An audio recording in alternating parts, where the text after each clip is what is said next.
Hello everyone and welcome back to my YouTube channel with another useful and informative video. So guys, in this video I'm going to show you how to fix indexing in progress issue on your Apple device in iOS 27.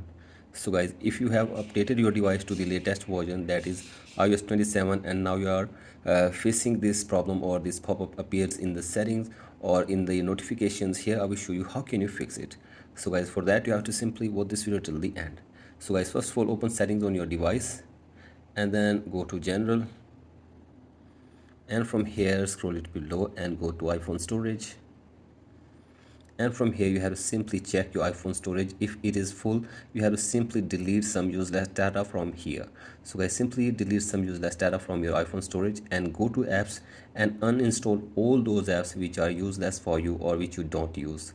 So guys, do this, and after this go back and now scroll it below and go to date and time and set your date and time. Again, go back and go to language and region, tap on region and select your country or region correctly.